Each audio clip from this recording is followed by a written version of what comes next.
قرآن کا ہر سورہ اپنے اندر کچھ نہ کچھ فائدے رکھتا ہے، کچھ نہ کچھ خوبی رکھتا ہے، کچھ نہ کچھ نصیحتیں کرتا ہے. ہر جملہ، ہر آیت، ہر لفظ کچھ نہ کچھ قرآن کا اپنے اندر معنی لیے ہوئے، اور بہت کچھ وہ نصیحت انسانیت کے لیے کرتا ہے. لیکن بعض صورتوں کی بعض معاملوں میں، بعض موضوعوں میں، بعض ٹاپک میں زیادہ خصوصیت ہے. سورۃ الکہف کا معاملہ فتنوں کے معاملے میں اس کی خصوصیت. صحیح مسلم کی روایت ہے، نبی اکرم صلی اللہ علیہ وسلم فرماتے ہیں جو یاد کرے سورہ کہف کی اول 10 آیتیں وہ دجال کی فتنے سے بچ جاتا ہے. تو 4 بڑے فتنوں سے ہم کیسے محفوظ رہ سکتے ہیں اگر سورۃ الکہف کی 4 واقعات کو اگر ہم سمجھ لیں تو؟ پہلا، دین اور ایمان کا فتنہ. دوسرا، مال و دولت کا فتنہ. تیسرا، علم کا فتنہ. چوتھا، اس واقعے سے جو ہم نصیحتیں سیکھیں گے وہ ہے عہد، منصب، سربراہی، لیڈرشپ، بادشاہت کا فتنہ. دین و ایمان کے فتنے میں اصحاب کہف نے کیسے گائیڈ کیا ہم لوگوں کو؟ پہلی چیز ہوئی تھی توحید کو تھامنا. توحید سب سے اہم چیز ہے، یاد رکھیے، اس کے علاوہ کچھ نہیں. توحید کی نعمت، توحید کی دولت، توحید سے بڑی کوئی چیز دنیا میں نہیں. یاد رکھیے، ایک اللہ کو ماننا، اسی کی عبادت کرنا، اس کے اسماء و صفات پر ایمان لانا اور اسی کو رب اپنا تسلیم کرنا، یہ سب سے بڑی دولت ہے اگر کسی کو ملی ہے توحید کی ملی. ہم دیکھتے ہیں دنیا کی چکا چوند انسان کو توحید سے دور کر دیتی. دنیا کی رنگینیاں، سائنس، ٹیکنالوجی، مال، دولت، عورت، نشہ، رشوت، برائی، گندگی، یہ تمام چیزیں انسان کو توحید سے دور کرتی ہے. مسلمانوں میں تو ایک کہاوت مشہور ہے، پیسہ ہاتھ کا میل مانتے ہیں، آیا اور گیا. یہ اتنا بے وفا ہے کہ کسی کے پاس ٹکا نہیں آج تک. ادھر سے ادھر ایسا چھلانگیں مارتا، ٹرانسفر ہوتا. کبھی کبھار تو ایک ہی لائف میں آپ کسی کی بادشاہت تو اس کی فقیری بھی دیکھیں. اس دور میں فتنہ اتنا بڑھ چکا ہے کہ لوگ ملحد ہو رہے ہیں، اللہ کا انکار کر رہے ہیں اس علم کی وجہ سے. سائنس ٹیکنالوجی میں نے سیکھ لی، اب میں رب کو نہیں مانتا، نعوذ باللہ. تو لوگ انکاری بن رہے ہیں، لوگ علم حاصل کر کے متکبر بن رہے ہیں. سائنسداں متکبر، ڈاکٹر صاحب اتنے متکبر کی لوگوں سے بات بھی نہیں کرتے، تکبر کی بنیاد. ارے یار، چھوٹے موٹے لوگ کیا بات کریں گے، میری بات کیا سمجھ. طاقت اور استطاعت اگر اللہ آپ کو دے تو لوگوں سے شر دور کرنا چاہیے. اور ہمارا معاملہ یہ طاقت مل گئی ہم کو کہ ہم ہی سب سے بڑے شر کرنے والے لوگوں کے لیے بن جاتے. دیکھو، جب تک غریب تھے اچھے تھے، جیسی مال آیا پیڑ میں سے پیر نکل گئے ان کے اوپر، تکلیف دینا چاہتے. جب تک میں غریب ہوں، دوسروں کے سے مانگ رہا ہوں، پریشان ہوں، اور جب مجھے مالداری اللہ نے دی دوسروں پہ ظلم کر رہا ہوں. جب میرے پاس پوزیشن نہیں تھی تو لوگوں سے دبا ہوں، جب پوزیشن مل گئی تو لوگوں کو دبا رہا ہوں. ہو رہا ہے نہیں سے بچے. اس کے تعلق سے جو نصیحتیں، جو اسباق، جو سبق، جو لیسنز اور جو فائدے ہم حاصل کریں گے یا جو سیکھ ہم لیں گے وہ سورۃ الکہف سے ہوں گی. تو آج کا ہمارا عنوان ہوگا فتنوں کے دور میں سورۃ الکہف سے اسباق یا لیسنز فرام سورہ کہف. ٹھیک ہے، مطلب سورہ کہف سے ہم اسباق لیں گے، سبق لیں گے، لیسنز لیں گے ان فتنوں کے دور میں. یوں تو قرآن کا ہر سورہ اپنے اندر کچھ نہ کچھ فائدے رکھتا ہے، کچھ نہ کچھ خوبی رکھتا ہے، کچھ نہ کچھ نصیحتیں کرتا ہے، کچھ نہ کچھ واعظ کرتا ہے. ہر جملہ، ہر آیت، ہر لفظ کچھ نہ کچھ قرآن کا اپنے اندر معنی لیے ہوئے، اور بہت کچھ وہ نصیحت انسانیت کے لیے کرتا ہے. لیکن یہ بات بھی ہم جانتے ہیں کہ قرآن کی کچھ صورتیں کچھ چیزوں کے معاملے میں مخصوص ہوتی ہیں. مطلب جہاں جیسے مثال کے طور پر اگر کوئی لے تو قرآن کی آخری چھوٹی چھوٹی صورتیں لے تو وہ حقوق العباد کے تعلق سے، رب العزت کی ربوبیت کے تعلق سے ہے نا، اور سماج کے اندر جو پائے جانے والی برائیوں کے تعلق سے، بھوکوں کو کھانا نہ کھلانے کے تعلق سے ہے نا، یہ تمام چیزوں کے تعلق سے وعید کرتی کہ ایسا مت کرو، ایسا کرو. اسی طرح سورہ بقرہ کو لے لے تو کہیں سورہ بقرہ کے اندر منافقوں کی صفت، کافروں کی صفت، اہل کتاب کی برائیاں بیان کی گئی ہے. تو ہر سورہ اپنے اندر کچھ نہ کچھ خصوصیتیں لیے ہوئے ہوتا ہے. تو ہر سورے میں خصوصیت ہے، لیکن بعض صورتوں کی بعض معاملوں میں، بعض موضوعوں میں، بعض ٹاپک میں زیادہ خصوصیت ہے. تو سورۃ الکہف کا معاملہ فتنوں کے معاملے میں اس کی خصوصیت ہے. اور یہ بات میں اس لیے کہہ رہا ہوں کہ صحیح مسلم کی روایت ہے، نبی اکرم صلی اللہ علیہ وسلم فرماتے ہیں کہ سورۃ الکہف کے تعلق سے، اور روایت کے الفاظ یہ ہے جو یاد کرے سورہ کہف کی اول 10 آیتیں وہ دجال کی فتنے سے بچ جاتا ہے. مطلب سورۃ الکہف کی پہلی 10 آیتیں جو یاد کر لے وہ فتنہ دجال سے بچ جاتا ہے. تو اس سورت کی خصوصیت یہ ہے کہ فتنے سے حفاظت کے لیے یہ سورت یاد رکھیے، اس کی خصوصیت ہے، اسپیشلٹی ہے. سمجھ رہا؟ اور دجال کیسا فتنہ میں سمجھتا ہوں مجھے کسی کو بھی ایکسپلین کرنے کی، سمجھانے کی ضرورت نہیں ہے. یہ ایک ایسا عظیم فتنہ ہے کہ نوح علیہ السلام نے، آپ صلی اللہ علیہ وسلم فرماتے ہیں، اپنی قوم کو اس سے ڈرایا. حالانکہ وہ آنے والا نہیں ہے ان کے بعد، وہ آنے والا ہے آخری نبی کی امت کے اوپر، نبی اکرم صلی اللہ علیہ وسلم کے بعد، ہے نا. لیکن ڈرا رہے کون؟ وقت کے سب سے پہلے رسول ڈرا رہے ہیں. کس کو ڈرا رہے ہیں؟ اپنی قوم کو، دجال سے. تو دجال ایسا بڑا فتنہ ہے کہ اس سے پہلے ایسا کوئی فتنہ ہوا نا، اس کے بعد کوئی فتنہ ہوا اتنا بڑا. یہ فتنوں میں سب سے بڑا فتنہ ہے. تو جب اس فتنے سے یہ سورت پڑھنے سے کفایت کر جاتی ہے، حفاظت کر لیتی ہے، کافی ہو جاتی ہے، تو باقی دیگر تو چھوٹے چھوٹے ہی ہے. سمجھ رہے بات؟ تو لہٰذا اس سورت کی خصوصیت یہ ہے، یہ فتنوں سے حفاظت کے لیے. سورۃ الکہف کا گہرا تعلق دجال سے اور دیگر قیامت سے پہلے آنے والی فتنوں سے ہے، لیکن وہ ڈیٹیلز میں ہم نہیں جائیں گے آج، چونکہ دجال سے متعلق ہمارا ٹاپک نہیں ہے. لیکن سورۃ الکہف کے تعلق سے جو آج میں جو بات رکھوں گا وہ ہے کہ سورۃ الکہف کے ذریعے ہم فتنوں سے کیسے بچ سکتے ہیں. تو اسباق، اور آج میں آپ کو خاص طور سے سورۃ الکہف کے ذریعے دنیا میں پائے جانے والے آج کل کی سب سے بڑے 4 بڑے فتنوں سے حفاظت کیسی کی جا سکتی ہے وہ باتیں میں آپ کروں. اور یہ 4 بڑے فتنے چار واقعات سے ریلیٹڈ ہے جو قرآن نے بیان کیے اس کے اندر. یہ چار بڑے فتنے جس سے سورۃ الکہف کیسے ذریعہ بن سکتی ہے ان فتنوں سے حفاظت کے لیے, کیسے سبق لے سکتے ہیں ان فتنوں سے حفاظت کے لیے. تو وہ چار واقعات ہیں. چار واقعات چار مختلف جس کو کہیں گے چیزوں کے تعلق سے ہیں, اور ان مختلف چیزوں کو اگر ہم دیکھیں اس کا الٹ دیکھیں تو فتنوں کے تعلق سے. تو چار بڑے فتنوں سے ہم کیسے محفوظ رہ سکتے ہیں اگر سورۃ الکہف کی چار واقعات کو اگر ہم سمجھ لیں تو آئیے سورۃ الکہف سے جو اسباق ہم لیں گے اور جو فتنوں سے حفاظت یا فتنوں کے دور میں سورۃ الکہف سے جو اسباق لیں گے, اور وہ چار خاص فتنے جس کے اندر انسان ملوث ہو کے اپنے آپ کو برباد کرتا ہے, دنیا اور آخرت برباد کرتا ہے, وہ چاروں فتنوں کے تعلق سے سورۃ الکہف کیا سبق دیتی ہے, وہ چار فتنے ہم دیکھیں گے. تو پہلا فتنہ جو ہم دیکھیں گے انشاءاللہ اس کے اندر کی اس سے کیا سبق ملتا ہے اس فتنے کے اندر, وہ ہے دین اور ایمان کا فتنہ. مطلب دین اور ایمان کے معاملے میں آپ فتنے میں پڑ جائے, مشکل میں پڑ جائے, یہ ہم دیکھیں گے. اور اس کے لیے ہم سورۃ الکہف کا واقعہ لیں گے, اصحاب کہف کا واقعہ. دوسرا ہم دیکھیں گے انشاءاللہ مال و دولت کا فتنہ, اور اس کے تعلق سے سورۃ الکہف سے ہم سبق حاصل کریں گے وہ دو باغ والوں کے واقعے سے. تیسری نصیحت ہم اس سے لیں گے علم کا فتنہ, اور علم کے فتنے کے معاملے میں ہم اس سے سبق لیں گے موسیٰ علیہ السلام اور خضر علیہ السلام کے واقعے سے. اور چوتھا سبق جو ہم لیں گے اس سورت سے آج انشاءاللہ عزیز وہ ہوگا عہد کا, منصب کا, عہدے کا, بادشاہت کا فتنہ. اور اس معاملے میں ہم جو ذوالقرنین کی زندگی سے جو ہے اس واقعے سے جو سورہ کہف میں اس سے نصیحت اور سبق حاصل کریں گے.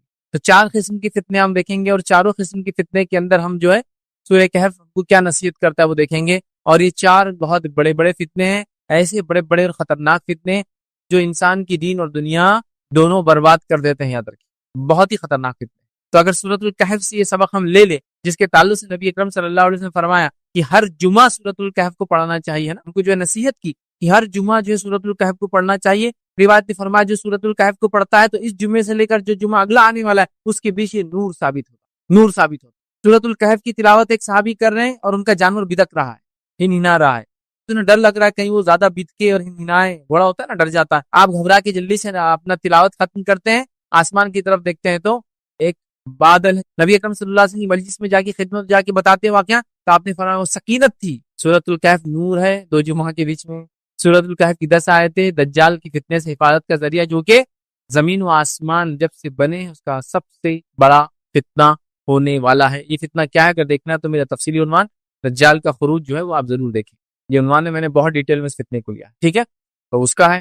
اسی طرح سورۃ الکہف کی 10 آیتیں دجال کی فتنے سے حفاظت ہے. تو پتہ چلا یہ سورت کی خصوصیت ہے, سب سے بڑے فتنے اور فتنوں سے انسان اس سے بچ سکتا اگر اس سورت کو پڑھے اس کو سمجھے. چلیے آئیے جو میں 4 ٹاپکس آپ کے سامنے رکھوں گا, جو 4 فتنے رکھوں گا اور سورۃ الکہف کیسے اس میں سبق دیتی رکھوں گا, اس چاروں کے اندر انشاءاللہ جس میں 3 پوائنٹس آپ کے سامنے رکھوں گا اور 3 پوائنٹس میں ایکسپلین کرنے کی کوشش کروں گا کہ یہ فتنے میں سورۃ الکہف سے یہ 3 سبق ملے ہیں اور یہ فتنے میں سورۃ الکہف سے یہ 3 سبق ملیں گے. تو ہر فتنے کو لیں گے اور اس سے سورۃ الکہف سے 3 سبق لیں گے. لیکن یہ بات میں وضاحت کر دوں اور پہلے بتا دوں, یہ 3 اسباق ہی اس سے یا یہ 4 سبق ہی سورت سے نہیں ملتے, کئی سبق ہیں بھائی اس سورت کے اندر. تو میں نے سیلیکٹیولی 4 واقعات کو چنا اور 4 فتنوں کا رد میں یا اس سے سبق یا نصیحت میں بتا رہا ہوں. لیکن قرآن کی صورتوں کو آپ پڑھتے چلے جائیے. قرآن ایک سمندر ہے, یاد رکھیے, اور سمندر کے اندر علماء لکھتے ہیں جیسے سمندر سے ہر کسی کو کچھ نہ کچھ فائدہ ہے. کچھ لوگ سمندر کے اطراف میں گھوم کے پھر کے اس کی ٹھنڈی ہوا کا فائدہ اٹھاتے ہیں, کچھ لوگ سمندر کے اندر تیر کر اس کا فائدہ اٹھاتے ہیں, کچھ لوگ سمندر میں صرف تیر کے نہیں اس میں غوطہ لگا کے اس کے ڈیپتھ میں جا کے فائدہ اٹھاتے ہیں, اور کچھ لوگ اس کی گہرائیوں میں جا کر اس کے اندر کی خزانے تلاش کر کے لاتے ہیں. سمجھ رہے؟ تو لہٰذا بہت اسباق ہے. میں نے کہا نا ہر آیت اور ہر لفظ ایک سبق لیے ہوئے, بٹ اتنا ٹائم تو ہمارے پاس نہیں ہے کہ ہم پوروں کو دیکھیں. تو ہم موٹے موٹے 4 اسباق 4 فتنوں میں نصیحت حاصل کریں. اور میں نے جیسا کہا یہ ایسے 4 بڑے فتنے ہیں جو دین اور دنیا کو برباد کرنے کے لیے کافی. ایمان کا فتنہ, کوئی ایمان میں فتنے میں پڑ جائے تو دنیا اور آخرت خراب. اسی طرح ہم دیکھتے ہیں مال و دولت کا فتنہ جس نے اکثریت کو ہم کو جو برباد کر رکھا ہے. تیسرا ہم دیکھیں علم کا فتنہ جس نے ہم کو کبھی کبھار تکبر میں ڈال دیا ہے. آج انسانیت یہ سمجھتی ہے کہ ہم علم سائنس ٹیکنالوجی میں اتنے آگے بڑھ گئے کہ ہم سے پہلے کوئی نہیں تھا, اور نعوذ باللہ ہم اب خدا سے بھی, رب سے بھی, کریٹر سے بھی آگے جا چکے ہیں. وہ ایسا سوچ رہے کیا ایسا ہو سکتا ہے کیا کہ نعوذ باللہ بنانے والا ایسا کر سکتا ہے. یہ تو ہماری خصوصیت.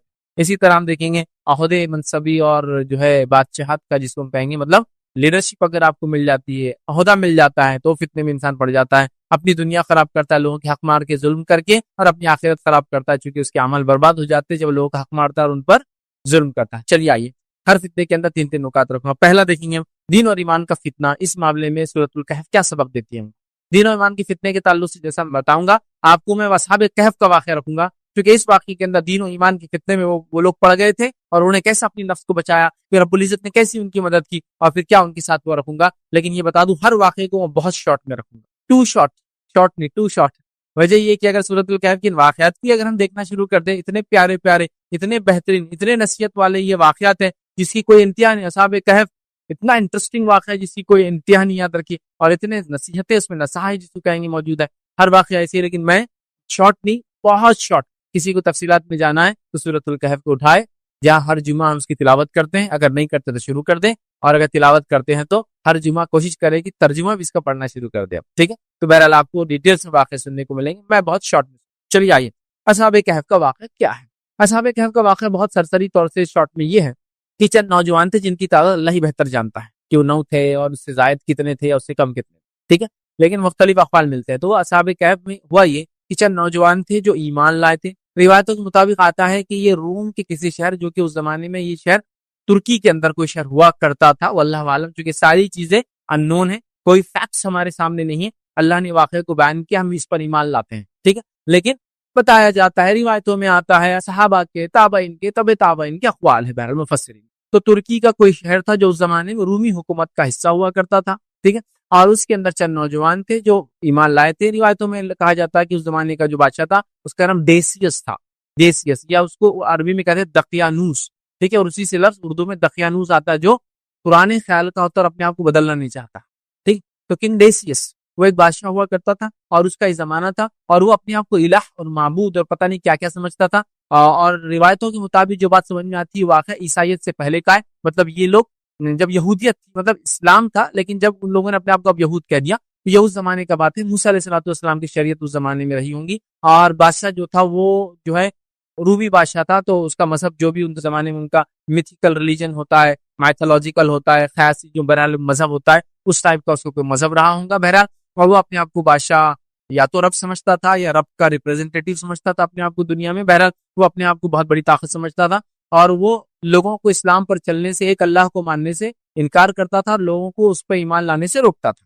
اور اس زمانے میں چند نوجوان مل کر ایمان لائے۔ جب ایمان لائے تو روایتوں میں آتا ہے کہ ان کے شہر میں کوئی میلہ ہوا کرتا تھا، میلے کے لیے لوگ بستی سے باہر جاتے تھے، یہ نوجوان بستی سے باہر گئے اور سب مل کے جمع ہو گئے۔ اس میں سے ایک نوجوان نے کہا کہ ہمارے دل میں کوئی ایسی بات ہے، کچھ چیزیں ہیں جو شاید ہم کو ایک دوسرے کو بتا دینی چاہیے۔ مطلب یہ کہ وہ نوجوان فردن اللہ کو مان چکے تھے، دل میں ایمان لا چکے تھے، وہ با ایمان ہو چکے تھے، لیکن ان کو یہ نہیں پتا تھا کہ اور کون اس جیسا ہے۔ لیکن جب وہ بستی سے باہر، جب وہ مذہبی کوئی تہوار ہوا کرتا تھا، لوگ نکلے، یہ نوجوان بھی اس میں نکلے، لیکن وہ تہوار میں نہیں گئے اور جنگل میں کہیں رک گئے، تو ان کو ایسا لگا کہ شاید ہمارے دل میں کوئی ایسی بات ہے جو لوگوں کے پاس ہم نہیں بول سکتے، لیکن ابھی بول سکتے ہیں۔ اور پھر سب نے ایک کے بعد ایک بولنا شروع کیا، اور سب نے اظہار کیا کہ ہم ایک اللہ پر ایمان لاتے ہیں جو کہ کائنات کا بنانے والا ہے، وہ رب ہے، وہی سچا ہے، وہی معبود ہے۔ یہ بادشاہ اور یہ دنیا میں جتنے معبودان لوگوں نے پتھر مٹی دیگر چیزوں کے بنائے ہیں، سب باطل ہے۔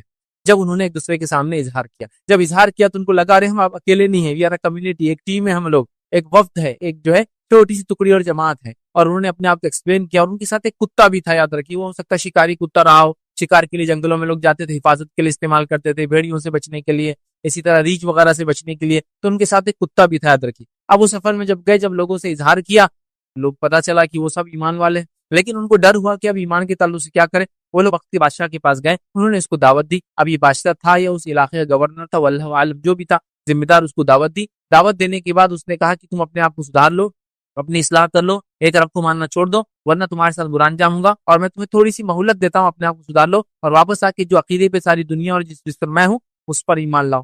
اب یہ نوجوان وہاں سے نکلے، تھوڑا جو مہلت ملی تھی، انہوں نے مہلت کو غنیمت جانا اور سوچا بستی سے ہم نکل جاتے ہیں، اور بستی سے نکل کر یہ دور چلے گئے۔ جنگل میں جانے کے بعد سوچا کیا کرے، وقت کا بادشاہ تو یہ کرے گا، نہیں مانے تو مار دیں گا، پھر یہ تو ہم کو غنیمت مہلت ملی، رب العزت نے دے دی کہ اس نے یہ کہا کہ تم اپنے آپ کو سدھار لو، ایک چانس میں تم کو دیتا ہوں، کیونکہ نوجوان تھے۔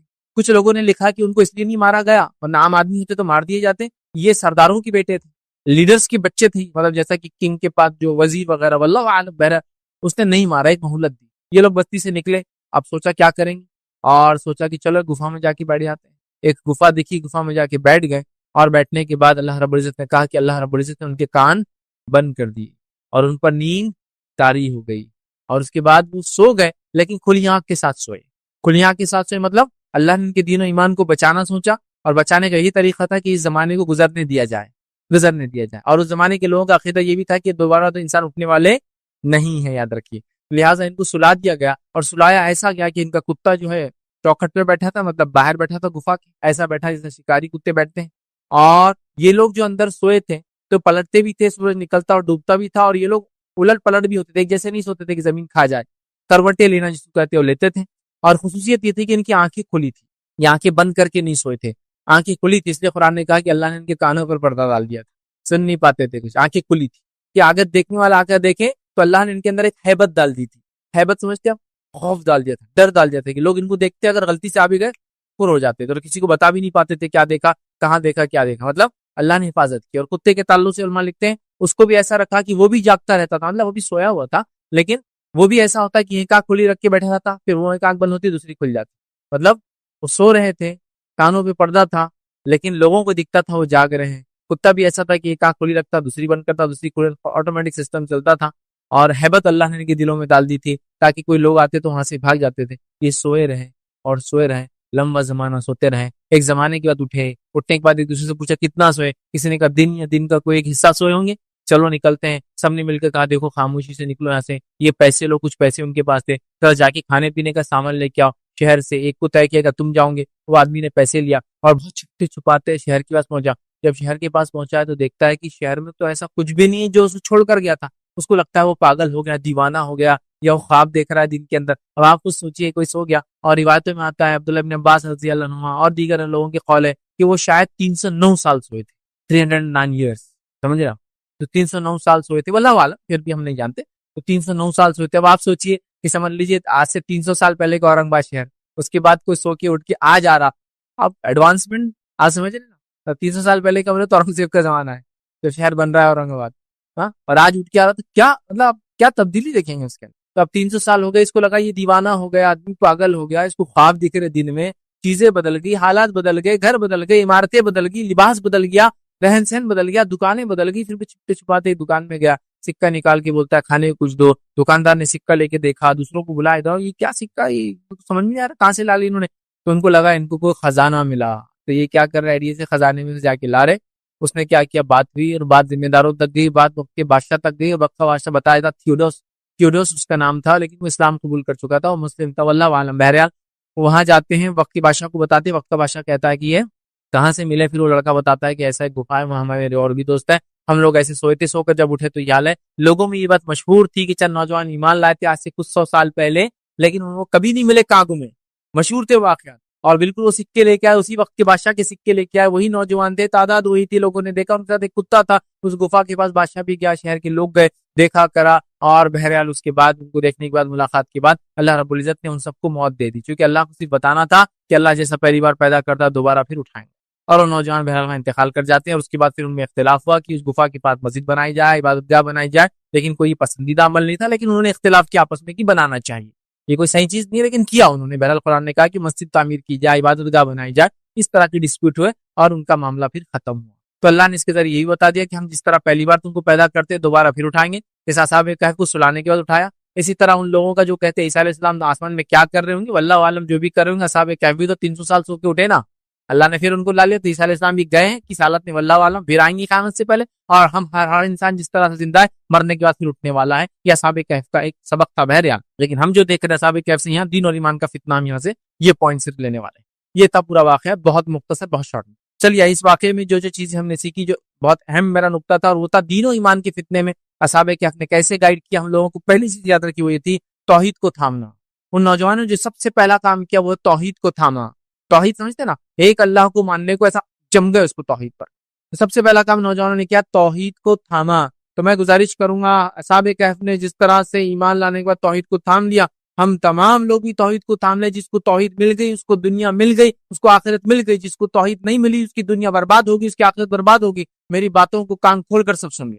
توحید سب سے اہم چیز ہے، یاد رکھیے، اس کے علاوہ کچھ نہیں. توحید کی نعمت، توحید کی دولت، توحید سے بڑی کوئی چیز دنیا میں نہیں. یاد رکھیے، ایک اللہ کو ماننا، اسی کی عبادت کرنا، اس کے اسماء و صفات پر ایمان لانا، ٹھیک ہے، اور اسی کو رب اپنا تسلیم کرنا، یہ سب سے بڑی دولت ہے اگر کسی کو ملی ہے، توحید کی ملی. توحید. اصحاب کہف سے جو پہلا واقعہ دین اور ایمان کے فتنے سے بچنے کا ہمیں سیکھنے کو ملتا ہے، توحید کو لازم جانے، توحید کو وہ کرے، اور ہم دیکھتے ہیں دنیا کی چکا چوند انسان کو توحید سے دور کر دیتی.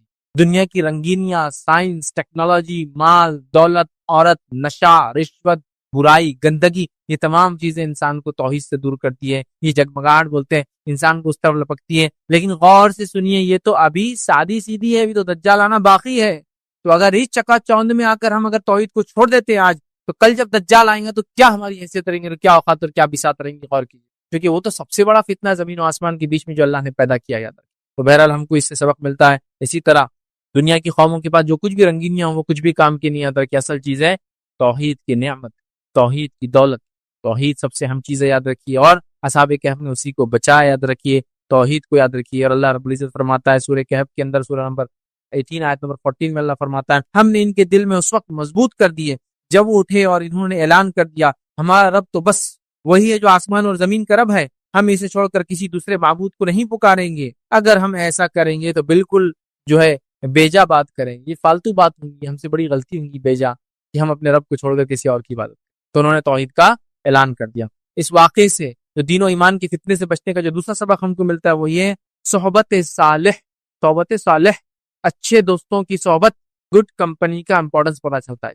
پہلے وہ نوجوان اکیلے اکیلے تھے اور ڈرے ہوئے، پھر وہ بستی سے نکلے وہ میلے میں جانے کے لیے، اور پھر بستی سے الگ ہو گئے چونکہ ان کو شرک کے میلے میں جانا نہیں تھا. جب وہ الگ ہو گئے تو ایک جگہ آ گئے. جب ایک جگہ آئے تو لوگوں نے کچھ نے کہا کہ کچھ نہ کچھ تو بات ہے جس کی وجہ سے ہم سب یہاں جمع ہوئے. چلو میں اپنی دل کی بات پہلے رکھتا ہوں کہ میں اس لیے یہاں آیا ہوں کہ میں ان کو رب نہیں مانتا ہوں. پھر دوسرے نے کہا، پھر تیسرے نے کہا، پھر سب نے کہا، اور پھر ایک گروپ بن گیا. اور انہیں ہمت آ گئی، اتنی ہمت آ گئی کہ وہ وقت کے بادشاہ کے پاس دعوت دینے چلے گئے. اور وقت کا بادشاہ بھی شاید اکیلا کوئی انسان آتا رہو بولتا تھا اس کو ختم کر دو، لیکن اس نے دیکھا نوجوان سرداروں کے بیٹے ایسا نہیں ختم کیے جا سکتے ہیں، تو مہلت بھی دی، چھوٹ بھی دی، اور ان کی بات بھی سنی. تو اچھی صحبت کا اثر یہاں پتہ چلتا ہے، یاد رکھیے. تو فتنے سے بچنے کے لیے ہم خیال لوگوں کا ایک جگہ جمع ہونا توحید پر بڑا ضروری ہے، یا توحید پرستوں کا فتنوں کے زمانے میں ایک ساتھ رہنا بڑا ضروری. اور آج کل ہم اس کی جماعت کی اہمیت، ایک ساتھ رہنے کی اہمیت، یا مسلمانوں کی ایک جگہ رہنے کی اہمیت کو ہم لوگ بھول چکے ہیں. تو ہمیں اس سبق کو یاد کرنا ہے. اصحاب کہف کیا ہوئے؟ توحید پر تھے، اکیلے اکیلے تھے، پھر جمع ہوئے، اور جمع ہو کے ایک طاقت بن گئے، اور وقت کے بادشاہ کو دعوت دی. وہ بھی سوچنے مجبور اور ڈائریکٹ انکار نہیں کر سکتے. سمجھ رہے بات؟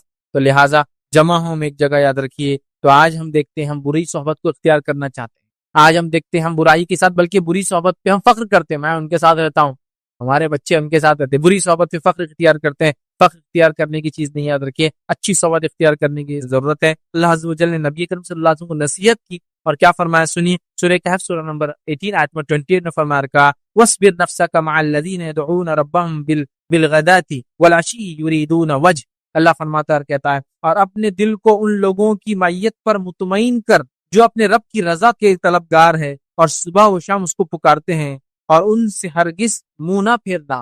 اے نبی، آپ ایسے لوگوں کی صحبت اختیار کیجئے جو صبح اور شام اپنے رب کو پکارتے ہیں. تو اللہ نبی کو وصیت کر رہا ہے، نصیحت کر رہا ہے سورۃ الکہف میں اچھی صحبت کے لیے. اور اصحاب کہف نے بھی اچھی صحبت کو اختیار کیا، اور اچھی صحبت والے سب ایک جگہ جمع ہوئے. نتیجہ کتنا اچھا آیا آپ سب دیکھ. تو دوسرا سبق ملا اس سے، دین و ایمان کے فتنے کے زمانے میں ہمیں یہ پتہ چلتا ہے کہ توحید پرستوں کے ایک جگہ آنا بے حد ضروری ہے. اسی طرح تیسرا سبق جو اس واقعے سے ملتا ہے وہ یہ، ہم کو دین و ایمان کے فتنے سے بچنے کا جو واقعہ بتایا گیا سورہ کہف میں، وہ یہ ملتا ہے، دنیاوی مال و متاع کی بجائے آخرت کو ترجیح دینا چاہیے اور ثواب کے کام کرنا. دنیا کو ترجیح دینے کے بدلے آخرت کو ترجیح دے کر دنیا میں وہ کام کرنا چاہیے جو آخرت کو کامیاب کرتے ہیں. اور نوجوانوں نے یہی کیا، انہوں نے اپنی قوم کو چھوڑا، دنیا چھوڑی، انہوں نے اپنی تجارتوں کو، اپنے کیریئر کو چھوڑا. ارے نوجوان تھے تو کیا نہیں تھا دنیا میں کرنے کو؟ ہوتا ہے نا، آج آپ نوجوان ہیں، دین پر چلنا چاہتے، لوگ بولتے ہیں میاں دھندا پانی کر لے پہلے، پھر دیکھا جائے گا، دین وین سب چلیں گا. میاں ابھی داڑھی واڑی کیا رکھ رہا ہے، شادی وادی کر لینے کا، اس کے بعد بچے ہو جائیں گے جب داڑھی رکھنے کا. ارے ابھی سے کہاں بچی کو برقع ورقع بنا رہے آپ، ذرا دنیا تو گزار لے، دنیا کی رنگینیوں سے تو گزر جائے، شادی وادی ہو جائے، رشتہ آ جائے، پھر دیکھا جائے گا. سسرال میں تو یہی کرنا، بڈھی بن کے رہنا، بیچاری کو برقع پہن کے، ہے نہیں ہے؟ ہم یہی سوچتے ہیں نا، کیریئر ویریئر بنا لے، پھر دیکھا جائے گا دین ایمان اسلام نمازیں وغیرہ. جب بڈھے ہو جائیں گے 58 کا ارلی ریٹائرمنٹ لے لیں گے، اب تو گورنمنٹ جاب وغیرہ نہیں ہوتی، تو بہرحال جب بھی ریٹائرمنٹ ملیں گے 60-70 سال کی عمر میں، اس کے بعد دین وغیرہ پہ چلیں گے. نہیں، یہ جوان تھے اور انہوں نے اپنی جوان ہونے کے باوجود دنیا کے تمام متاع اور سہولتوں کو ترک کیا. اپنی تجارت تھی، ہو سکتا ہے ان کے والدین جو بڑے بڑے پوزیشنز پہ تھے، یہ بھی ہو سکتا ہے اس پوزیشن کو، پہلے تو ایسے ہوتا تھا نا، بادشاہ کے بعد ایسے ہوتا تھا، وزیر کا بچہ اگر اچھا ہو تو وہ وزیر بن جاتا تھا، تو بڑی بڑی پوزیشنز پہ، پوسٹ پہ جا سکتے تھے. لیکن سب کچھ انہوں نے چھوڑ دیا، کس چیز کے لیے؟ آخرت کو ترجیح دی اور دنیا میں ثواب کیا، خوب نیکیاں کمائی، اس چیز کو انہوں نے ترجیح دی۔ اللہ رب العزت قرآن میں فرماتا ہے سورہ کہف سورہ نمبر 18 آیت نمبر 30 میں اللہ فرماتا ہے کہتا ہے ان الذین آمنوا وعملوا الصالحات ان لا نضیع اجر من احسن عملا۔ اللہ فرماتا ہے کہتا ہے رہے وہ لوگ جو مان لے اور نیک عمل کر لے، مطلب جو ایمان لا لے اور نیک عمل کر لے تو یقیناً ہم نیکوکاروں کا اجر ضائع نہیں کریں۔ جو ایمان لائے اور نیک عمل کرے اللہ ان کے اجر کو ضائع نہیں کرے۔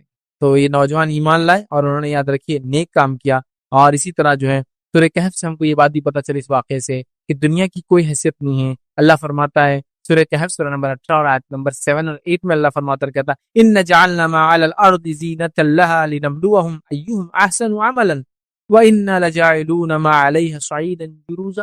اللہ فرماتا ہے کہتا سنیے واقعہ یہ ہے کہ جو کچھ سرمایہ بھی زمین پر ہے اس کو ہم نے زمین کی زینت بنا دیا ہے تاکہ ان لوگوں کو آزمائے ان میں کون بہتر عمل کر کے آتا ہے۔ زمین پہ جو کچھ ہے یہ چمک ہے اس کی، اور ہم چاہتے ہیں اللہ آزمانا چاہتا ہے اس میں کون اچھے عمل کر کے آتا ہے۔ آخر کار اس سب کو ہم ہی چٹیل میدان بنا دینے والے، اور ایک زمانہ آئے گا اللہ ان تمام چیزوں کو دنیا کی چٹیل میدان بنا دے گا۔ یہ سونا، یہ چاندی، یہ بنگلے، یہ گھر، دولت، محلات، جائیداد، کیا کیا سائنس، ٹیکنالوجی، یہ وہ سب برباد ہو جائے، چٹیل میدان کر دیں گے اللہ۔ تو ایک آخری سبق تھا دنیا کے مقابلے میں اس کو ترجیح دینا، یہ ہم کو سبق ملا۔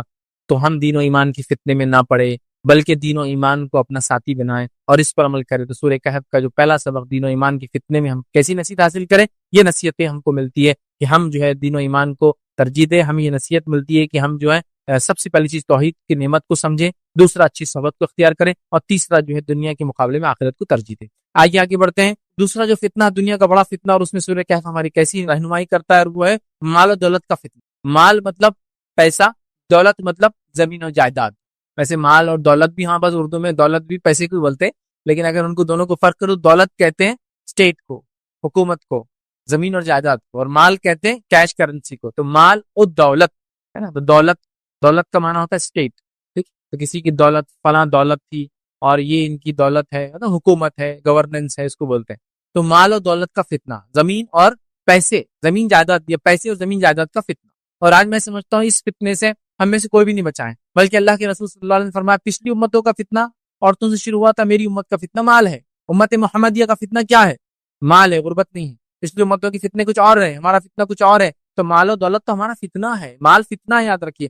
دولت اسی سے ریلیٹڈ ہوتا ہے، چونکہ مال جس کے پاس ہوتا ہے اسی کے پاس زمین ہوتی ہے، ٹھیک ہے۔ اس لیے مال و دولت کامنلی ایک ساتھ یوز ہوتا ہے، لیکن دونوں میں ڈفرنس ہوتا ہے، ٹھیک ہے۔ مال و دولت کا فتنہ ہم دیکھتے ہیں بہت بڑا فتنہ، یاد رکھیے۔ اور اس فتنے کو سمجھنے کے لیے سورہ کہف کیسا ہم کو گائیڈ کرتا ہے، آئیے دو باغ والے انسان کا واقعہ سنیے۔ ایک انسان تھا جو کافر تھا، اور ایک انسان تھا مومن تھا۔ کافر مالدار تھا، مومن غریب تھا، سماج کا نچلا حصے میں اس کو کاؤنٹ کیا جاتا تھا۔ یہ دونوں کا ایک واقعہ قرآن نے بیان کیا، میں بہت شارٹ میں اس واقعے کو رکھتا ہوں، پھر آگے ہم اس سے نصیحتیں لیں گے۔ واقعہ یوں ہے کہ ایک انسان تھا، اس کے دو باغ تھے۔ باغ کیسے تھے؟ اس کے باغ کی کیفیت بھی اللہ رب العزت نے بیان کی۔ دو باغ ہے، ایک ادھر اور ایک ادھر باغ ہے، اور باغ کے بیچ میں نہر بہ رہی، اور باغ کے بیچ کے اندر دونوں طرف کھجوروں کے جھاڑ ہے، اور بیچ میں انگوروں کا باغ ہے، اور اس کے بیچ میں ہر چیز لگی ہوئی ہے، اور بیچ میں سے بالکل عین باغ کے بیچ میں سے نہر جاتی ہے، اور اس کے بیچ میں چھوٹی چھوٹی نہریں اس نے لے رکھی ہے، اور آرام سے اس کا باغ چلتا ہے۔ اور مطلب وہ مالدار انسان ہے، اس کے پاس پھل بھی ہے، روپیہ بھی ہے، پیسہ بھی ہے، اور دولت ہے، مطلب جائیداد بھی ہے اس کے پاس۔ یہ ایک دن اپنے باغ کی طرف چلتا ہے اس غریب مسلمان کے ساتھ، یا غریب ایمان والے کے ساتھ، اور یہ چونکہ اسٹیٹس والا ہے اور وہ بیچارہ کمتر ہے، اور چلتے چلتے تین باتیں کہتا ہے۔ پہلی چیز کہتا ہے کہ مجھے لگتا ہے میرا باغ تو کبھی ختم ہی نہیں ہوگا۔ دوسرا کہتا ہے کہ میں دوبارہ اٹھائے نہیں جاؤں گا، آخرت کا انکاری ہے، مرنے کے بعد کی زندگی نہیں مانتا ہے کہ میں دوبارہ نہیں اٹھاؤ جاؤں گا، میرے کو ڈاؤٹ ہے اس میں ایسا ہو سکتا ہے۔ اور تیسری بات کہتا ہے اگر اٹھایا بھی گیا تو جیسا یہاں اسٹیٹس والے لوگوں میں ہوں وہاں بھی اسٹیٹس والوں میں رہوں گا، تمہارے جیسے لوگوں کے ساتھ نہیں رہوں گا۔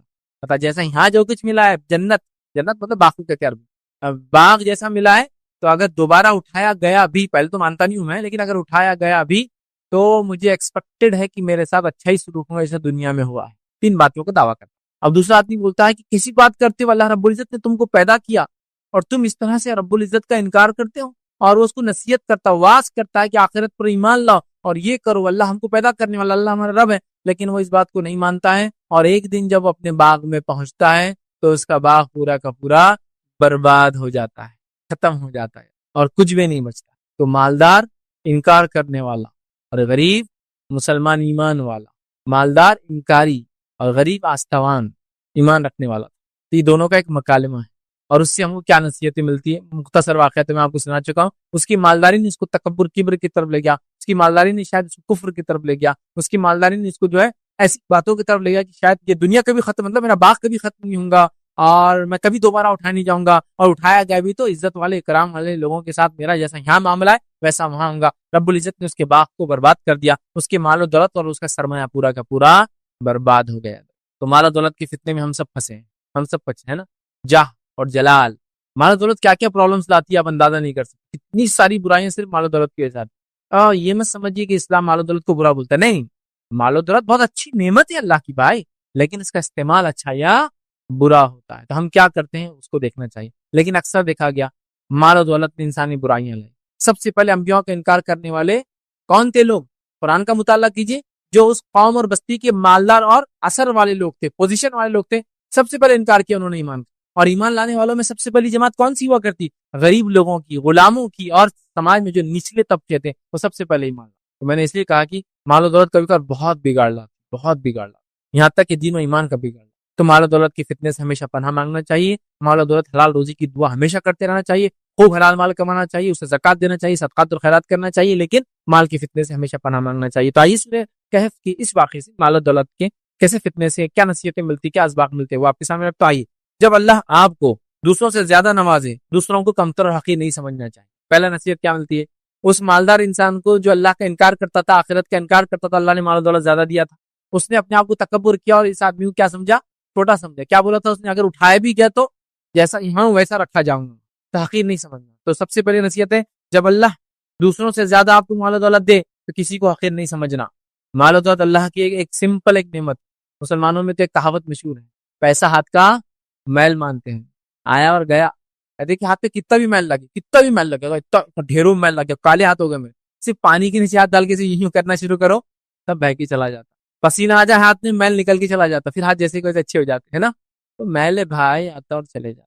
یہ اتنا بے وفا ہے کہ کسی کے پاس ٹکا نہیں آج تک، ادھر سے ادھر ایسا چھلانگی مارتا ٹرانسفر ہوتا ہے۔ کبھی کبھار کی لائف میں آپ کسی کی بادشاہت تو اس کی فقیری بھی دیکھ لیں۔ میں مثالیں دینا نہیں چاہتا ہوں، وقت نہیں اتنی مثالوں، بہت بے وفا، لیکن یہ وہ خطرناک دوست ہے جس کو لوگ بناتے ہیں، جو سب سے زیادہ برباد کرتا ہے ہمارا ایمان اور عقیدہ اور تکبر، بڑائی اور کیا کیا یہ برائی لاتا ہے۔ میرے پاس وقت نہیں بولنے کے لیے، بہت برائی لاتا ہے نا۔ سب سے پہلا کام، میرے پاس مال و دولت ہے، کبھی دوسروں کو حقیر نہیں سمجھا۔ یہ مالدار انسان نے جو اللہ کا انکار کر رہا تھا، آخرت کا انکار کر رہا تھا، اس نے سمجھا مال و دولت سب کچھ ہے اور ایک ایمان والے کو حقیر سمجھا۔ آج یہاں پاس یہ بہت ہو گیا نا، جس کے پاس مال و دولت ہے وہ غریب مسلمانوں کو حقیر سمجھتے ہیں، ان کے ساتھ بیٹھنا کھانا، ان کی دعوتوں کو قبول کرنا اس کے برا سمجھتے ہیں۔ رسک کبھی مت لیجیے، کیونکہ مال ایسا ہاتھ چھوڑ کے جاتا ہے، اتنا بے وفا ہوتا ہے، آپ امیجن، آپ سوچ بھی نہیں سکتے۔ اگر کسی نے زندگی میں دیکھا ہو تو وہ سمجھ سکتا ہے کتنا بے وفا ہو، کیسے چلا جاتا ہے۔ آپ نے خوب مال کمایا، جائیداد بھی، گورنمنٹ نے بولا جائیداد پہ اسٹے، یہاں کچھ نہیں بن سکتا، یہ فلاں زون ہو گیا، یہ پارک بن گیا، یہ زو بن گیا، کیا کرتے دیکھو کیسا پریشان ہو جاتا ہے۔ آپ نے مال و دولت کمایا، تجارت لگائی، آگ لگ گئی آپ کے بزنس میں، اچانک ایک دن آگ لگنے کے بعد کیا ہوا؟ پورا بزنس جل گیا، چلے گیا نا مال، کیسا چھوڑا نا۔ کبھی کوئی سوچ سکتا ہے ایک تاجر جس کا اربوں خربوں پتی ہے، اس کا تجارت میں وہ ہے، اور اچانک آپ نے مال و دولت جانوروں کی شکل میں خوب بڑا کی، فارم ہاؤسز سے، اور یہ، اور اچانک بیماری اور پورے جانور مر کے چلے، کیسا؟ تم دوسرے دن کیسا ہوتا نا۔ آپ نے انویسٹمنٹ کیا بہت زبردست کمپنی میں، ایسی کمپنی جو ٹاپ میں جا رہی تھی دنیا کے اندر، اور اچانک کل کولیپس آ گیا، کیا ہو جاتا؟ آج کا کروڑپتی کل کا بھکاری ہو جاتا۔ ایک ایسا، یہ بہت خطرناک ساتھی ہے، ایسا ساتھ چھوڑتا ہے چٹکی میں۔ تو بہرحال، تو کسی بھی انسان کو کمتر مت سمجھیے اگر میرے پاس مال و دولت، سمجھیے آپ بات، کبھی بھی یہ تکبر مت آنے دیجیے۔ اللہ کی نعمت ہے، جب اللہ چاہتا دیتا ہے، جب چاہے چھین لیتا ہے۔ تو جیسے باغ والوں کو نوازا تھا اللہ تعالیٰ نے، ہے نا، پہلے انسان کو اس نے کیا کیا یاد رکھیے، نوازنے کے بعد اس نے غلط سلط باتیں کہی، انکار کیا اللہ کا، اور اس کو حقیر سمجھا اور دوسرے مسلمان کو۔ اسی طرح جو ہے آج لوگ ساری زندگی کمائی کے لیے کوشش کرتے یاد رکھیں، اور اپنا ایک سٹینڈرڈ مینٹین کرتے ہیں، اور اس سٹینڈرڈ کو مینٹین کرنے کے بعد یہ سمجھتے ہیں کہ اس کے علاوہ جو لوگ رہتے وہ حقیر ہے، وہ کمتر ہے، وہ کمزور ہے، وہ بیکار ہے، وہ ناقص ہے، بلکہ کبھی کبھار تو رشتہ رکھنے کے لائق نہیں ہوتے ہیں۔ ارے یار میں تو بہت مالدار ہو گیا لیکن میں بہت ڈپریس ہوں، کیوں؟ میرے رشتہ اتنے غریب ہے یار، میرے ابا کو دیکھو اتنے غریب، میرے اماں کو دیکھو اتنے غریب، میرے بھائیوں کو دیکھو، میرا پورا اسٹیٹس ڈاؤن ہو جا رہا، کیا کروں اب؟ توڑ دے سب سے رشتہ، توڑ دیا، نہ گاؤں جاتا اپنے، نہ ماں باپ کو دیکھتا، نہ بھائیوں کو، اس لیے کہ یار کیسے غریب بھائی بہن کیسے ہو سکتے ہیں میرے؟ کبھی نہیں ہونا چاہیے، ٹھیک ہے؟ تو اپنا اسٹینڈرڈ مینٹین مت کیجیے، کسی کو حقیر مت سمجھو اسٹینڈرڈ کے چکر میں، ٹھیک؟ اللہ رب العزت نے سورہ کہف سورہ نمبر 18 آیت نمبر 34 میں کیا سنیے، وَكَانَ لَهُ ثَمَرٌ فَقَالَ لِصَاحِبِهِ وَهُوَ يُحَاوِرُهُ أَنَا أَكْثَرُ مِنْكَ مَالًا وَأَعَزُّ نَفَرًا۔ اس نے کیا بولا معلوم؟ دیکھیے سنیے، اللہ نے فرمایا ایک دن وہ اپنے ہمسائے سے بات کرتے ہوئے بولا میں تجھ سے زیادہ مالدار ہوں. وہ غریب مسلمان کو دیکھ کے کیا بولا؟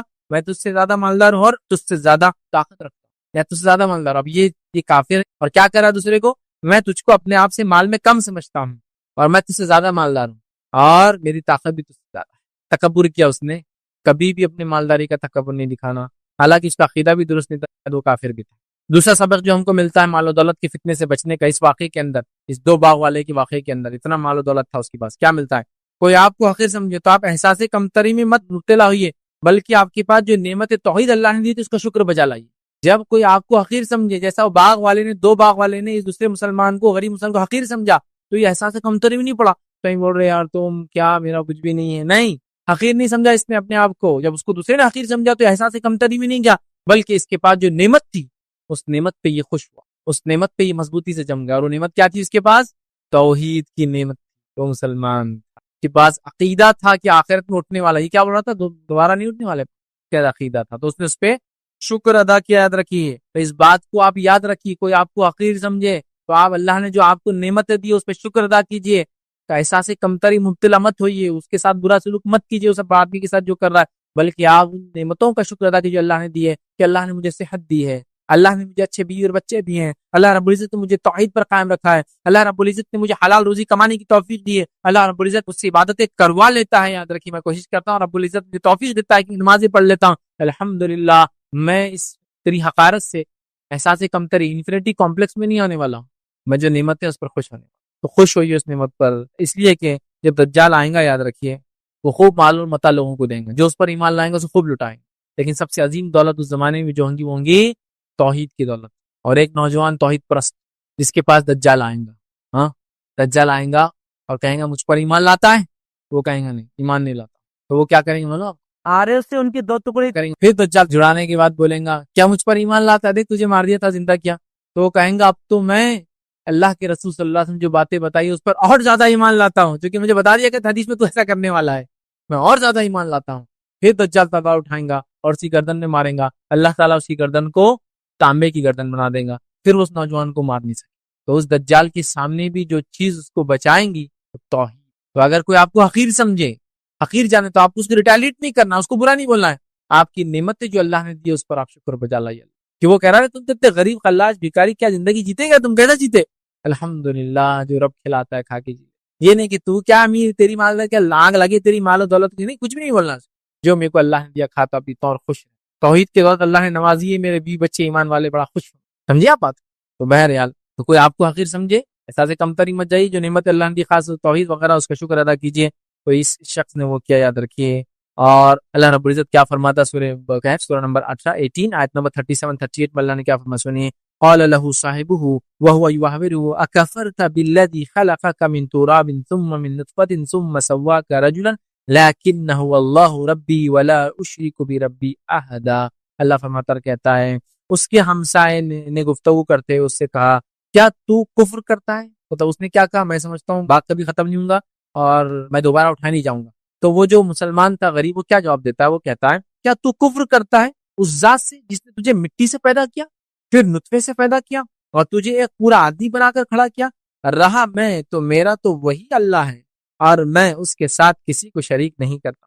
دیکھیں شکر ادا کیا اس نے کیا بولا؟ میں تو غریب پاتا ہوں، میرے پاس تو طاقت بھی زیادہ ہے، میری تو مال بھی زیادہ ہے، میں یہ سوچتا ہوں کہ دوبارہ نہیں اٹھوں گا، میرا کھیت کبھی ختم نہیں ہوں گا، اور میں اٹھا بھی دوبارہ تو تم جیسے لوگوں کے سامنے رہوں گا، جیسے یہاں عزت میں تھا وہاں بھی عزت میں رہوں گا. تو یہ آدمی جواب میں احساس سے کمتری نہیں آتا ہے، یہ کہتا ہے کہ تو کیسے اللہ کا انکار کر سکتا جبکہ اس نے پیدا کیا اور میں سب کسی کو شریک نہیں کرتا ہوں. اپنی توحید کے اوپر اس نے شکر ادا کیا، توحید پر اس نے شکر ادا کیا. تو اب بھی ایسا کچھ ہو تو شکر ادا کیجیے توحید کے معاملے میں.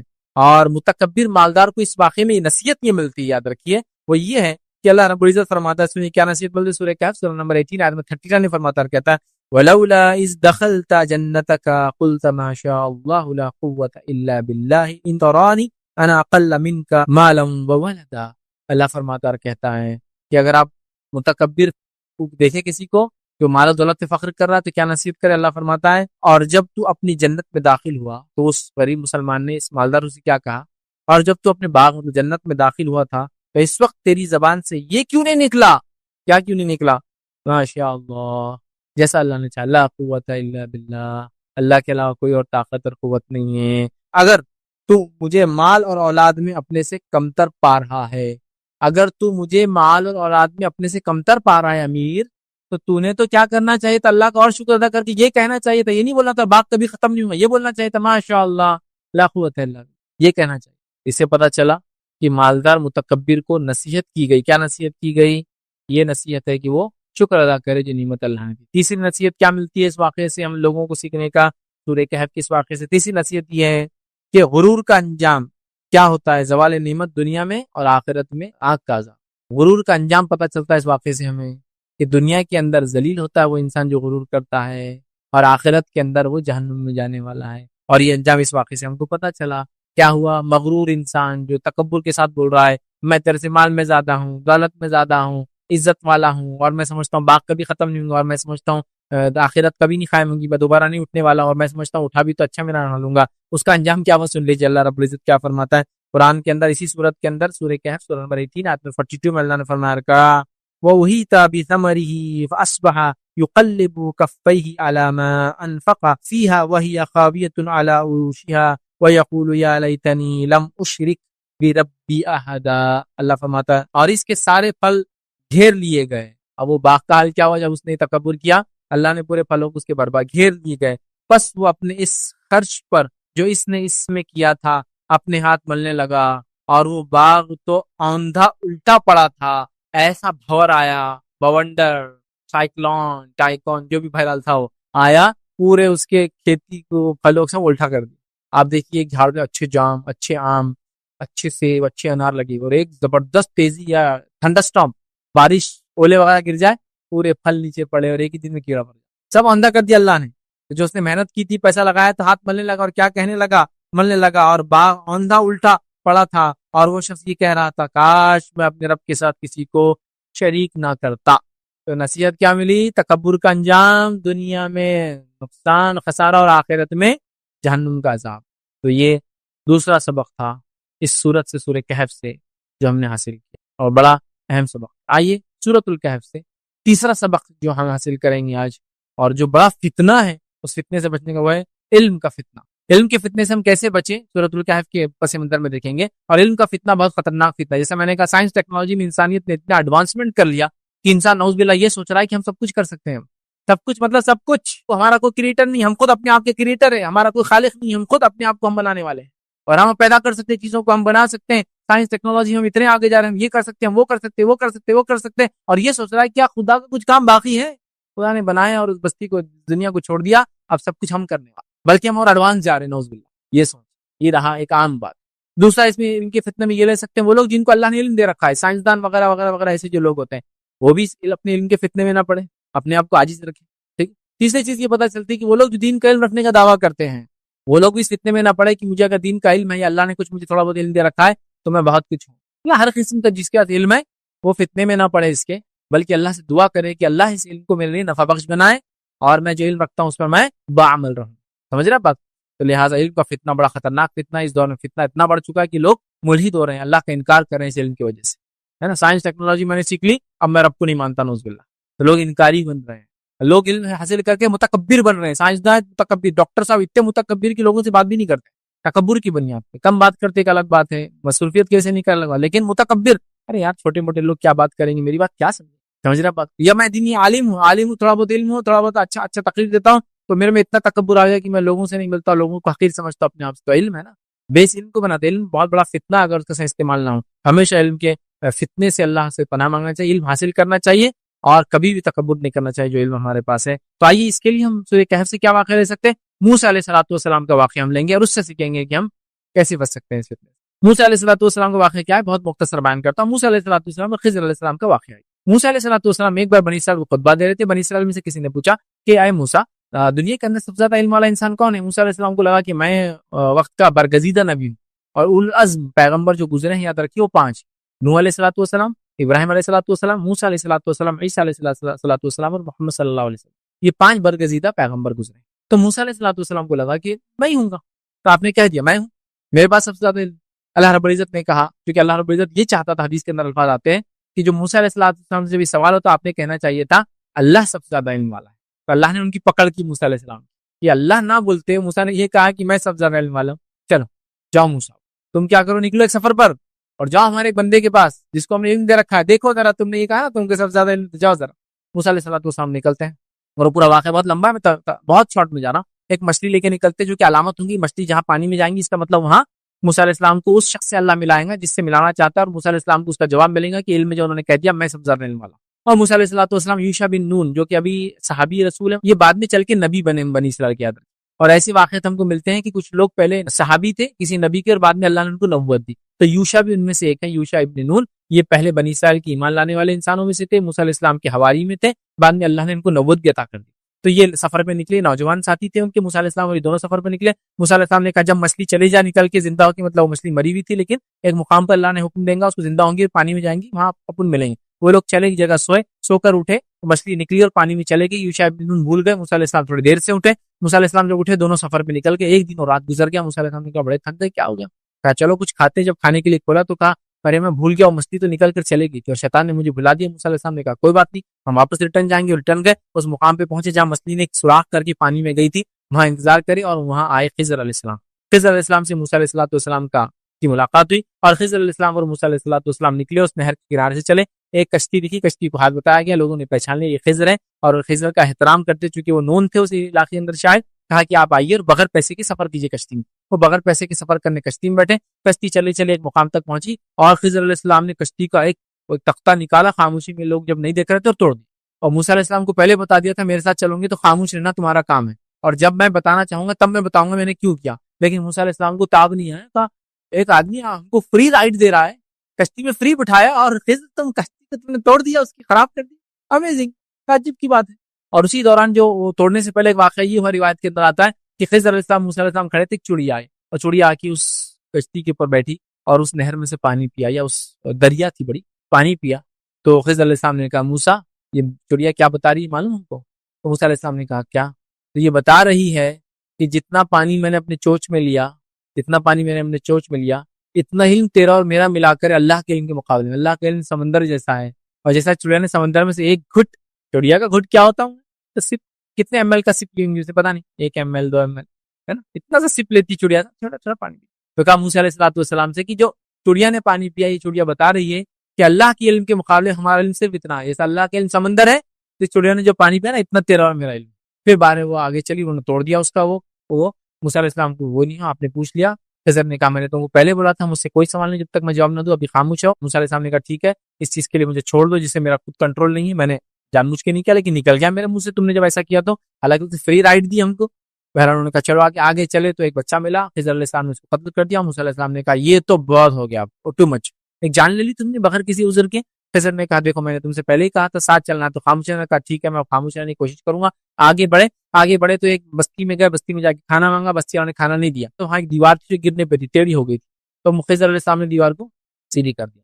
موسیٰ علیہ السلام نے کہا خضر انہوں نے ہم کو کھانا نہیں دیا اور تم ان کے بستی میں گرتی ہوئی دیوار کو سیدھا کرو۔ خضر علیہ السلام نے کہا کہ بس بھائی اب یہ الگ ہونے کا ٹائم آ گیا، میں نے آپ سے کہا تھا جب تک میں نہ بولوں آپ مجھ سے کوئی کوشچن نہیں کریں گے، اور آپ لگاتار ہر اس پہ میرے سے کوشچن، تو یہ سپریشن کا ٹائم آ گیا۔ اللہ کے رسول صلی اللہ علیہ وسلم نے حدیث میں یہاں یہ فرمایا تھا کاش کہ ایسا ہوتا کہ موسیٰ خضر سے سوال نہ کرتے تو نہ جانے اللہ کتنے عجیب و غریب چیزیں ہم کو بتا دیتا اس کے ذریعے، مطلب کیسے عجیب و غریب واقعات ہو رہے نہیں۔ خضر علیہ السلام نے کہا اب تو فنش ہوگا، آپ سے میں نے پہلے بولا تھا مجھ سے کوئی سوال نہیں جب تک میں جواب نہ دوں، تو میں نے کشتی کا تختہ توڑا تو بھی پوچھا، لڑکا قتل کیا تو بھی آپ نے پوچھا، میں نے کہا نہیں پوچھنا، اب پھر پوچھا آپ نے، کہا ابھی ہمارے الگ ہونے کا ٹائم ہے، چلیے میں آپ کو بتا دیتا ہوں کیا کیا چیزیں میں نے جو کیا اور کیوں کیا۔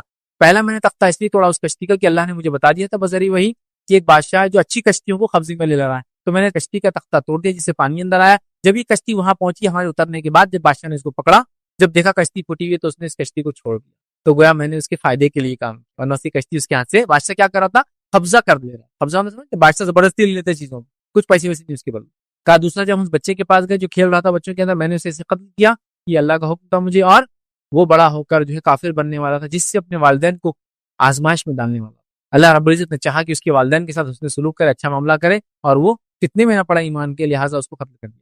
اس کے بعد تیسری جگہ جب ہم پہنچے، دیوار جو گرنے کی تھی وہاں ایک خزانہ تھا 2 یتیم بچوں کا، اور اللہ چاہتا تھا کہ ان یتیموں کے بڑے ہونے کے بعد وہ خزانہ ملے، دیوار گر جاتی تو خزانہ نکل جاتا، اللہ نے مجھے حکم دیا، میں نے دیوار بنا دی، ابھی دیوار تب تک اچھی رہیں گی انشاءاللہ جب تک کہ بچے بڑے ہوں گے، اس کے بعد یہ گر جائیں گے، اور یہ اس لیے کہ اللہ تعالیٰ نے یہ اس لیے چاہا کہ ان کے والد نیک انسان تھے. اس سے پتہ چلا اگر والدین نیک ہو تو بچوں کو اس کا اجر ملتا ہے, ان کے والدین نیک. اب یہ ہمارے الگ ہونے کا ٹائم ہے. یہ باتیں تھی, حکمتیں تھی جو اللہ نے مجھے بتائی, جو تمہیں نہیں دیا گیا تھا. تو پتہ چلا جو موسیٰ علیہ السلام کو علم تھا وہ خضر علیہ السلام کے پاس نہیں تھا, جو خضر کو علم تھا موسیٰ علیہ السلام کے پاس نہیں تھا. اور موسیٰ علیہ السلام کو اللہ نے نصیحت کر دی کہ موسیٰ تم کو ہر چیز کا علم نہیں ہے, تم سے یہ سوال ہوا تھا کہ علم کس پہ سب سے زیادہ, تم نے بات میری طرف نسبت کرنا تھا تو تم نے کیا کیا, یہ کہا کہ مجھے ہے, یہ تمہاری غلطی تھی. اور موسیٰ علیہ السلام سمجھ گئے کہ اللہ رب العزت کو علم ہے, اور اللہ رب العزت سر چشمہ علم کا ہے, تمام علوم اسی سے آتے ہیں. انسانیت نے تمام علم دنیا اور کائنات کا حاصل کر لیا تو اس چڑیا کے ایک گھٹ کے برابر ہی ہوگا جو سمندر سے اس نے پیا ہے. سمندر میں کوئی کمی آتی ہے اس سے, بس اتنا ہی علم ہے انسانیت کے پاس جو ٹوٹل وہ حاصل کریں گے اللہ رب العزت کے علم کے مقابلے. ارے اللہ کا علم تو چھوڑو, اللہ کے صرف نام اور صفات آپ لکھنے بیٹھیں گے تو اللہ فرماتا ہے کہ پورے جھاڑ اگر قلم بنا دیے جائے اور پورے سمندر سیاہی بنا دی جائے تو بھی اللہ کے کلمات ختم نہیں ہوں گے, حتیٰ کہ اس کے بیکنگ میں 7 اور سمندر لا کے ڈال دیا جائے تو بھی ختم نہیں ہوں گے. اتنی حکمت ہے اللہ رب العزت کی, اتنا علم اللہ رب العزت. انسانیت کچھ بھی نہیں, تو تھوڑا بہت ہم کو جو ملا ہے یہ تو اللہ رب العزت نے اپنے حقیر بندے پہ نواز دیا, تو اس میں تکبر کس چیز کا ہے, اور عاجز ہو جانا کہ جو علم دیا اللہ بس عمل پیرا کر دے, ورنہ تو ناکام رہا. تو کتنے لوگ ہوں گے آخرت میں, تو واقعہ آپ کو یاد ہے جو اللہ کے رسول فرمایا ایسے لوگ ہوں گے جو جہنم کے اندر لوگ جمع ہوں گے ایسا گھیراؤ کے ساتھ, اور وہاں وہ لوگ کیا کر رہے ہوں گے, گدھا یا کولو کے بیل جیسا یا گدھے کے جیسا ان کو گھمایا جا رہا ہوگا.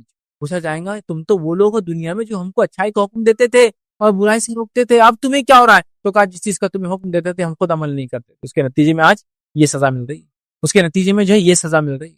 علم ہے بعمل ہونا, اس کی دعا کرنا. چلیے اس واقعے سے کیا نصیحتیں ملتی ہے سورہ کہف کے, جس میں علم کا فتنہ جو میں ٹاپک لے رہا ہوں, اور کیسی علم کے فتنے سے ہم بچے, کیا نصیحتیں ملتی. پہلی نصیحت جو ہم کو ملتی ہے یاد رکھیے وہ یہ, اللہ ہی حقیقی علم سے خبردار ہے, اللہ ہی حقیقی علم کا سر چشمہ ہے, اللہ ہی کے پاس سے سارے علوم آتے ہیں. اس بات کو سب سے پہلے تسلیم. جو کچھ ہم نے کیا, جو کچھ سائنسدانوں نے کیا, جو کچھ ہم کر سکتے ہیں مسلمان ہونے کے ناطے, تو میں یہ کہہ رہا تھا کہ میں کچھ کر رہا ہوں, سائنس ٹیکنالوجی میں آگے بڑھ رہا ہوں, دنیا کچھ نفع بخش چیزیں دے رہا ہوں, یہ اللہ کے فضل سے میری کوئی خصوصیت اور خوبی نہیں ہے. تو پہلی چیز ہے اللہ ہی کے پاس علم ہے. موسیٰ علیہ السلام کو اللہ نے خضر علیہ السلام کے پاس کیوں بھیجا, اس لیے کہ انہوں نے واللہ عالم کہنا چاہیے تھا سب سے پہلے, تو کہ اللہ ہی جانتا کس کو سب سے زیادہ علم ہے, وہ نہیں کہا اور دوسرا کہہ دیا میں نے, میرے علم تھا, اور اللہ نے ان کی پکڑ کی کہ موسیٰ کا کام تھا یہ کہنا کہ اللہ کو سب سے زیادہ ہے. ٹھیک ہے, تو سب سے پہلی چیز یہ ہے. دوسرا, لوگ اللہ کے علم و حکمت سے زیادہ آج کل کفاروں کے علم حکمت چال بازیوں کے تعلق سے پریشان رہتے ہیں. ان کی یہ چال ہے, ان کی وہ چال ہے, ان کی آرگنائزیشن کو 100 سال ہو تو ان کی منصوبہ بندی ہے, یہ آرگنائزیشن 1100 سال سے چل رہی ہے, ان کی منصوبہ بندی ہے, وہ فلاں آرگنائزیشن یہ کر رہی ہے تو فلاں آرگنائزیشن یہ کر رہی ہے, فلاں لوگوں کا منصوبہ پوری انسانیت کو جہنم میں لے جانے کا فلاں لوگوں کا منصوبہ ہے. ارے ان سب کے تمام منصوبے مل کے بھی کچھ نہیں کر سکتے, اس لیے کہ اللہ رب العزت کو اس کا علم تھا, تو اللہ رب العزت خود ان کو ان کی چال بازیوں میں پھنساتا ہے. اس کا مطلب یہ نہیں کہ میں کہہ رہا ہوں مسلمانوں کو ایک دم بھولی بکری بن کے کسی کے پیچھے بھی چلو, میں یہ نہیں کہنا چاہتا. بولنا یہ چاہ رہا ہوں کہ جو چال بازی کرنے والا کر رہا ہے رب العزت کو اس کا بھی علم ہے, اور اللہ رب العزت ان کی چال بازی سے امت کو بچائیں گا. اگر امت توحید پر قائم رہے اور جس طرح سے اس کے نبی نے عمل کیا کرتے رہے, احکامات پہ عمل لائے, منع چیز کردہ چیزوں سے رکتی رہے, تو اللہ رب العزت کا کام ہے اس کی حفاظت کر سکے. تو ہم لوگ بڑے اس کی تنظیم, یہ خفیہ تنظیم یہ کر رہی ہے, یہ آرگنائزیشن 100 سال سے یہ کر رہی, وہ آرگنائزیشن سب بیکار ہے. اللہ رب العزت کو ہر چیز کا علم ہے, تو لوگوں کی چال بازیوں کا بھی علم ہے, لوگوں کی اچھائی کا بھی, سب چیز کا اللہ تعالیٰ کو علم ہے. یہ بات کو آپ سمجھے یاد رکھیں. ٹھیک ہے, اسی طرح جو ہے ایک روایت آتی ہے جو سلسلہ الحدیث صحیح ہے, کہ روایت حدیث سنی حدیث اس طرح سے, نبی اکرم صلی اللہ علیہ وسلم فرمایا جب موسیٰ علیہ السلام کی خضر علیہ السلام سے ملاقات ہوئی تو ایک پرندہ آیا, وہ جو واقعہ میں رکھ, اور اس نے پانی اپنے چونچ میں بھر لیا. خضر علیہ السلام نے موسیٰ علیہ السلام سے کہا کیا تجھے علم ہے یہ پرندہ کیا کہنا چاہتا ہے؟ انہوں نے کہا نہیں, یہ کیا کہنا چاہتا ہے؟ خضر علیہ السلام نے کہا مجھے کہہ رہا ہے کہ تیرا اور موسیٰ کا علم اللہ تعالیٰ کے علم کے مقابلے میں اتنا ہی ہے جتنا سمندر کے مقابلے میں میری چونچ میں آنے والا پانی. تو اللہ رب العزت کی ذات اصل ہے. جب یہ پورے اتنے برگزیدہ نبیوں کا علم ایک چونچ میں پانی کے ہوتا ہے, تو یہ تنظیموں کا, یہ شر پسند لوگوں کا, یہ شیطان کے پیروکاروں کی چالوں کی کیا اوقات اور حیثیت ہے. پر میں نہیں کہہ رہا ہوں معصوم بکری بن کے چلے, میرا بولنے کا مقصد یہ ہے ہم اللہ پہ توکل کرے, ایمان لائے جیسا لانے کا حق ہے, اللہ رب العزت ہماری حفاظت کرے. دوسرا, ہم اس واقعے سے کیا نصیحت سیکھتے اور علم کے فتنے سے ہم کیسے بچ سکتے ہیں اس واقعے سے, وہ یہ واقعات کے پیچھے موجودہ اللہ کی عظیم حکمتوں کو ہم سمجھیں.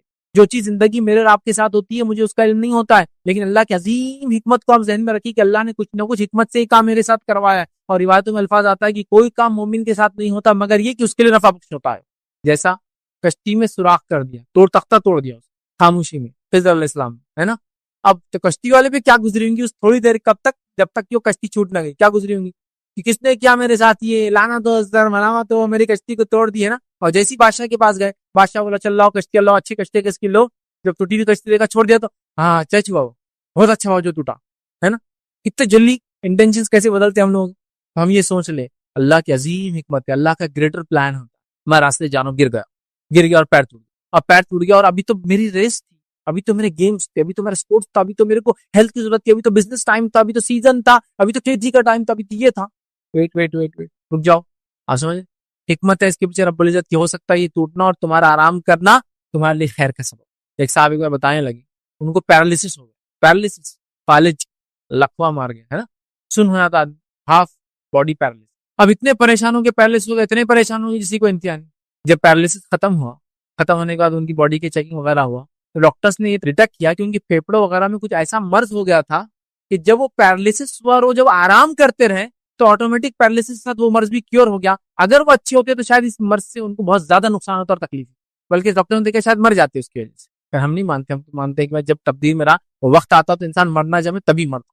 آپ سمجھ رہے, تو اللہ نے ایک پیرالسس کے ذریعے دوسرا ٹریٹمنٹ کر دیا اس آدمی کا. جو مومن کے ساتھ ہوتا ہے اللہ کے بڑے منصوبے کو ذہن میں ہمیشہ رکھنا. ہم لوگ کتنے ناشکرے ہیں, کتنی چھوٹی چھوٹی چیز ہو جاتے ہیں. گر گئے, پیرو کچھ ہو گیا, ابھی چھونا تھا کہ اللہ تعالیٰ کو ابھی کرانا تھا, کہ اتنا امپورٹنٹ کام ہے ابھی پیر.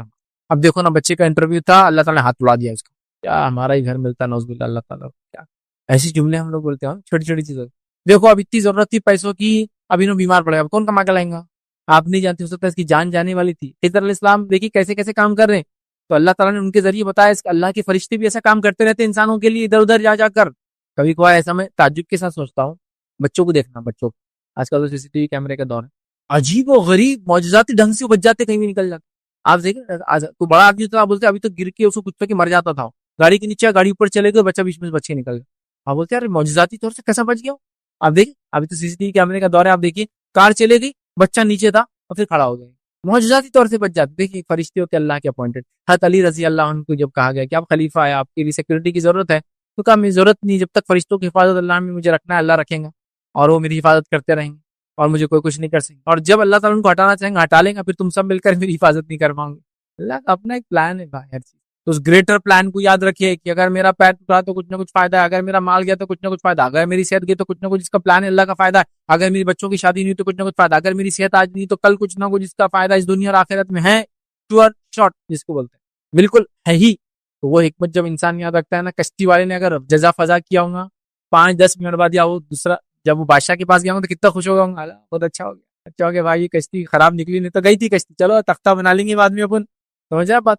جیسا مثال کے طور پر کوئی ڈاکو آ گئے ایک دم ہائی وے کے اوپر, سب گاڑیوں کو روک لیے اور بولے سب کو ختم کر دو, جلدی کس کی اچھی گاڑی, اور آپ کی گاڑی ایک دم کھٹارا گندے حال میں, دھلی بھی نہیں, جس کی وجہ سے آپ ڈرائیور کو خوب بمکا ہے, گالیاں دے کے آئیں گے, تیرے وجہ سے اتنی گندی گاڑی لے جا رہا بیٹا, میرے خاندان میں کوئی اتنی گندی گاڑی کبھی بیٹھا نہیں, یہ نہیں تو نے سب ایسا ہے. اور وہ ڈاکو کیا کرے, سب زیادہ چمک رہی اور اسی گاڑی کو خالی کر کے, اور آپ کی یار گندی اس کو چھوڑ دو, اور اللہ کا شکر کا بیٹا تو نے اچھا کرا, گاڑی کو دھوائے نہیں, تلے کھا, لڈو کھا میرے طرف سے, نہ ڈاکو نے ہماری طرف دیکھا نہ ہمارے طرف کچھ وہ کیا ہے. نہیں ہے جب شکر ادا کریں تو اللہ کا گریٹر پلان رہتا ہر جگہ. سمجھو میں چاہ رہا تھا یہ کروں, کمپٹیٹیو ایگزام دو اور اس میں کامیاب ہو, میں اس لائق تھا, نہیں ہوا. اللہ کا اور پلان ہے اس کے علاوہ, بڑا پلان. اب میں نہیں جانتے وہ پلان کیا, بس تھوڑا انتظار کرو تو فائدے دے. سمجھ رہے بات. تو اس چیز کو سمجھنا بہت ضروری, بہت. چلیے وقت نہیں اتنا تو بہرحال, تو اللہ کے پلانس کو ہمیشہ یاد رکھے ذہن میں, اللہ کی حکمتیں یاد رکھیے, اور وہ ہر چیز کو کرتا ہے.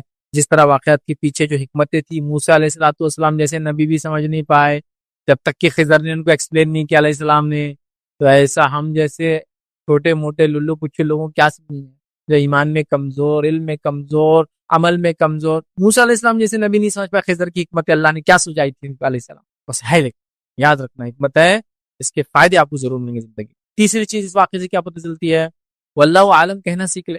موسیٰ علیہ السلام کی اللہ نے کیوں پکڑ کی, موسیٰ علیہ السلام نے اللہ عالم کہنا چاہیے تھا, اور یہ کہنا چاہیے تھا کہ اللہ کو علم ہے.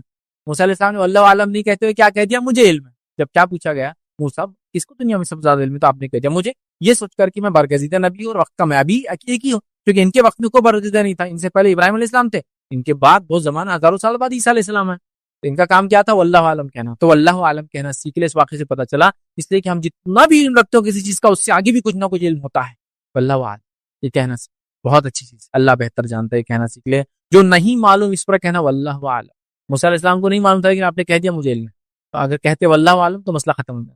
تو واللہ عالم کہنا ہم سیکھے, یاد رکھیے یہ بڑی اہم چیز ہے. ضرور نہیں کہ تمام باتوں کا علم مجھے اور آپ کو ہو سکتا ہے جو چیز ظاہر دکھ رہی ہے اس کے اندر بھی کچھ نہ کچھ اللہ کی حکمتیں ہو, جو تبھی پتہ چلیں گی جب ہم یہ کہیں گے واللہ عالم, اللہ بہتر جانتا ہے, پھر اللہ انشاءاللہ جو چیزوں کو بتائیں گے. ٹھیک ہے. اسی طرح غیر ضروری مباحثوں میں نہیں پڑھنا چاہیے, اور واللہ عالم